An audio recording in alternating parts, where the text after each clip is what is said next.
من الشيطان الرجيم بسم الله الرحمن الرحيم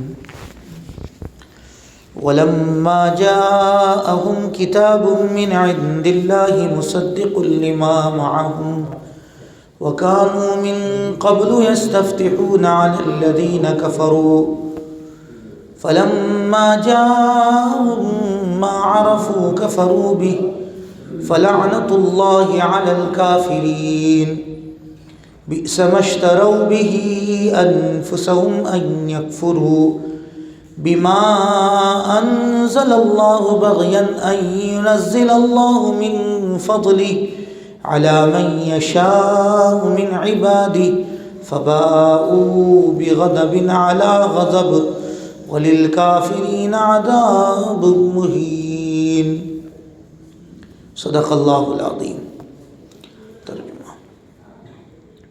اور جب ان کے پاس اللہ کی طرف سے وہ کتاب آئی یعنی قرآن جو اس تورات کی تصدیق بھی کرتی ہے جو پہلے سے ان کے پاس ہے، تو ان کا طرز عمل دیکھو کہ باوجود یہ کہ یہ خود شروع میں کافروں یعنی بت پرستوں کے خلاف اس کتاب کے حوالے سے اللہ سے فتح کی دعائیں مانگا کرتے تھے، مگر جب وہ چیزیں آ گئی جسے انہوں نے پہچان بھی لیا تو اس کا انکار کر بیٹھے۔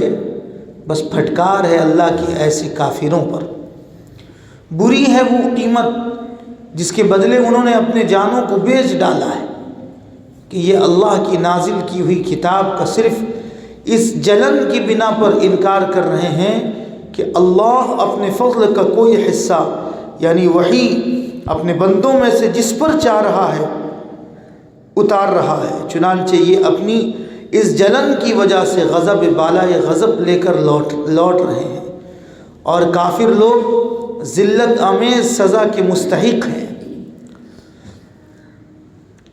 جب یہودی مدینۃ المنورہ میں یثرب میں جب آئے بس گئے تو یہودی جو ہے باضابطہ کافروں سے بت پرستوں سے یہ کہا کرتے تھے کہ ہم جو ہے اہل کتاب ہیں، اور ایک عنقریب ایک وقت ایسا آئے گا کہ آخری کتاب بھی آئے گی اور آخری نبی بھی آئے گا، اور جب آخری کتاب اور آخری نبی آئیں گے تو ہم اس نبی کے ساتھ مل کر اور اس کتاب کو مان کر ہم تمہارے تمام بتوں کی تمام اس کو جو ہے توڑ دیں گے اور تمہاری بت پرستی کو ختم کریں گے۔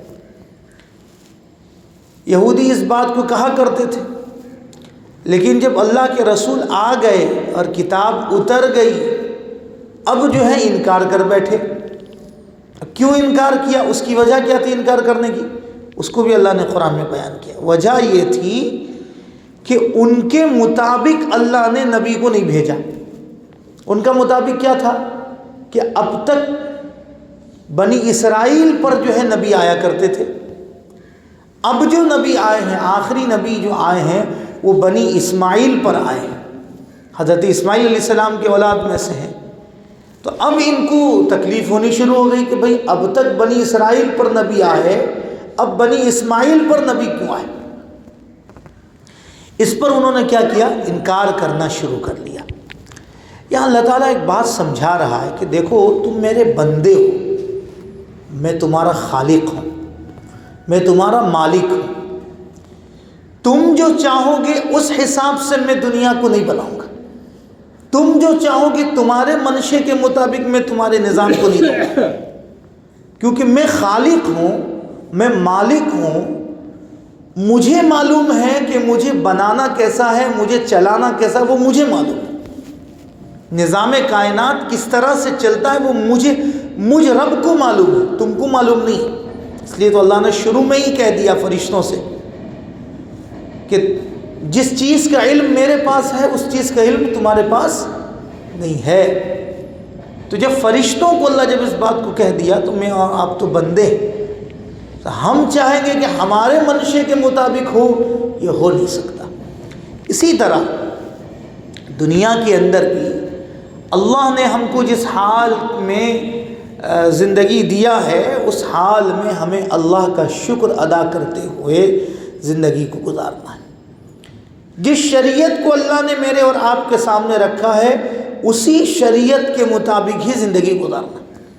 یہ شریعت ایسا نہیں ہونا چاہیے تھا، ایسا کیوں ہوا، یہ شریعت کے اندر یہ باتیں تو یہ تو بندوں کے اوپر جو ہے ظلم ہے، ایسا کیوں ہو رہا ہے، یہ تو نہیں ہونا چاہیے۔ بھئی اللہ کی طرف سے بنایا ہوا ہے، یہ میرے اور آپ کا بنایا ہوا نہیں ہے، اس لیے جو نظام اللہ کی طرف سے بنایا ہوا ہے اس پر چوں چرا کرنا یہ بھی ایمان سے ہاتھ دھونے کی علامت ہے۔ اس کا مطلب یہ ہے کہ دل کے اندر نفاق ہے، مکمل طور پر ابھی ایمان نہیں آیا ہے۔ ہاں، اس لیے خاموشی سے جو شریعت آ گئی، جو احکام اتر گیا، جو کتاب نازل ہو گئی، اسی پر ہم کو عمل کرنا ہے، اسی کا نام ایمان ہے۔ اس سے ہٹ کر کریں گے تو کیا ہوگا؟ گمراہی کے علاوہ کچھ نہیں۔ کیوں فلاں چیز ہو رہا ہے؟ وہ سب اللہ کی حکمت ہے۔ اللہ کبھی کبھی بندوں کو ڈھیل دے دیتا ہے، کر لے، تجھے جو کرنا ہے تو کر لے۔ پھر جب اللہ کی پکڑ آتی ہے نا تو پھر سارے مخلوق مل کر بھی اس کے عذاب کو روک نہیں سکتے۔ اللہ کی پکڑ ایسی ہے۔ تو اس لیے ہمیں چاہیے کہ اللہ رب العزت نے اپنے نبی کے ذریعے سے جو بات مجھ تک اور آپ تک پہنچایا ہے، امت مسلمہ تک جو بات پہنچایا ہے، اس پر ہم کو عمل کرنا ہے، اور اسی کا نام ہی ایمان ہے۔ اللہ تعالیٰ مجھے بھی اور آپ کو بھی کہنے سے زیادہ عمل کی توفیق عطا فرما دے۔